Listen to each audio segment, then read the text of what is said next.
What is up, everyone? Moto Tigress here, and I am back with the video I've been advertising for a couple weeks now, which is the head-to-head comparison of the Arai Corsair X and the Scorpion EXO-R1 Air Carbon. So hopefully you've already watched the previous review videos that I did on each of these helmets. In this video, we're probably not going to go into as much detail, but I wanted to draw some direct comparisons between these two helmets because I think it will be pretty interesting for you guys. Also, before we get into that, shout out to the commenter that told me in my last video I needed to get a helmet donut so I could properly review these helmets, and I just wanted to let you know we've got a helmet donut now. If anybody else is looking for one of these, Scorpion sells them for 25 bucks, and I have to say they're pretty useful, not only for videos but just working on your helmets. It's perfect to be able to sit it there and it doesn't roll away. So go grab one and you can be a helmet expert too. So without further ado, I'm gonna go ahead and leave you guys to some B-roll footage, and we'll talk about some of the major comparison points between these two helmets. Let's check it out. The Corsair X will cost you just over $1,000 for a track-ready helmet and a dark shield. The R1 Air delivers both for much less at $550. Advantage: Scorpion. As far as weight goes, these are both fairly lightweight helmets. The Arai comes in at 58 ounces, while the Scorpion weighs in at just 47 ounces. The Arai is well balanced, but when ounces matter, the advantage goes to Scorpion. The Corsair X sports over a dozen colorways between solids, graphics, and mini replica designs.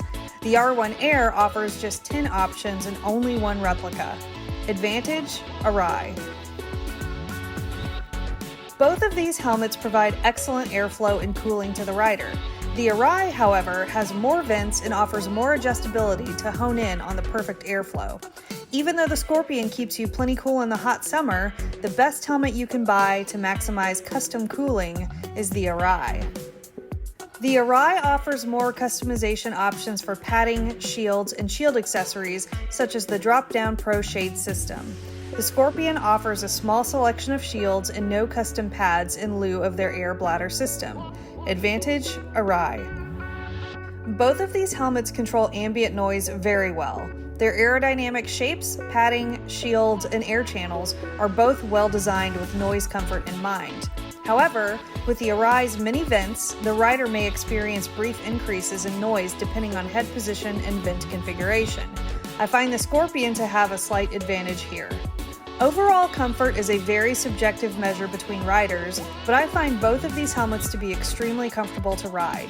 Both offer custom cheek pad fitment right out of the box, and both have high quality, appropriately dense pads and liners throughout. However, I find myself reaching for the Scorpion more often for longer rides, and I find its interior a bit more pleasant against the skin. It also slides on and off more easily. Slight advantage: Scorpion. Both of these helmets are DOT rated for the US market. The Corsair X additionally sports a Snell rating, whereas the R1 Air sports an ECE rating. The size small R1 Air is FIM homologated, and the Arai's RX-7X, which is the Corsair for other than US markets, is also FIM homologated.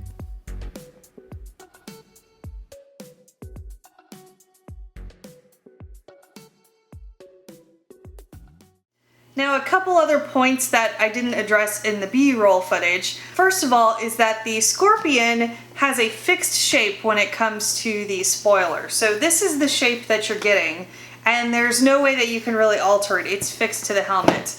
The Arai, which we talked about in the last video, does have the adjustable spoiler, and you can also buy the kind of extended erase spoiler to install if you want to do that as well. The other key difference between these helmets, which hopefully you can see how I have them set up now, is that the helmet shape is very different for these two helmets. Now, Arai is known for their R75, which is this very round kind of egg shape to their helmet. Arai has maintained this very smooth round shape because they believe that it's safer. One of the things that you can read about on their website is their quote-unquote glancing off technology. So this very round shape, which has vents that very easily break off in an accident, is supposed to kind of skid or skip along the surface in a crash, which makes the helmet disperse energy much better. There are also less angular parts to catch on things, which could create kind of a rotational force in a crash, which is obviously not ideal. So that's why they've stuck to this very clean shape. Scorpion, on the other hand, has a much more long, kind of angular type helmet shape. They are not as egg-like, so there may be parts of the helmet that could potentially catch on something in a crash. Arai has done a lot of research on this, so I would encourage you to check out their website and see some of the work that they've done. Obviously, the Scorpion shape is also well tested and is a very safe helmet, so it's really a matter of personal opinion, I think, whether or not you believe that the helmet shape itself is going to have a significant impact to how you come out on the other side of a crash. Aesthetically speaking, people may have preferences either way for the round shape versus the more aggressive shape. I will say I think the profile is just slightly smaller on the Corsair. Some people are sensitive to that and they don't want to look like a bobblehead, but then some people really hate the look of a round helmet. So again, a lot of this just comes down to personal preference. I think the biggest takeaway is that when you're buying premium helmets, there's so much that just comes down to personal preference over quality. I can tell you with certainty that the quality of the Scorpion holds up with the quality of the Arai, even though they are at two wildly different price points. Some people may prefer the Arai because they need the better cooling, for example, which this helmet does better than the Scorpion.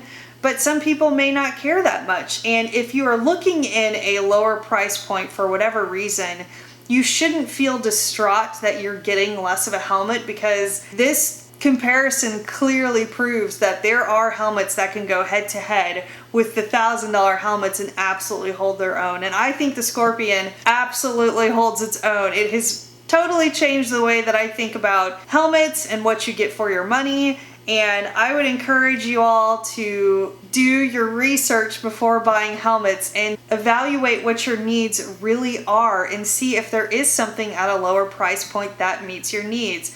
I think what the Scorpion is doing is presenting really good performance and really good quality with just a couple caveats, maybe not quite as much customization. I mean, honestly, for a $500 savings, that may be enough to convince a lot of buyers out there. So I hope this was an interesting comparison. Let me know in the comments what you think, and give me some examples of some other head-to-head comparisons you would like to see, and we'll see if we can make it happen. I'm gonna keep riding both of these helmets. I pick up the Arai just about as often as I pick up the Scorpion, although I've been tending towards the Scorpion lately, but I'm very happy with both helmets, and I know that I'm gonna put many thousands of miles on both of them going forward. So until next time, ride safe.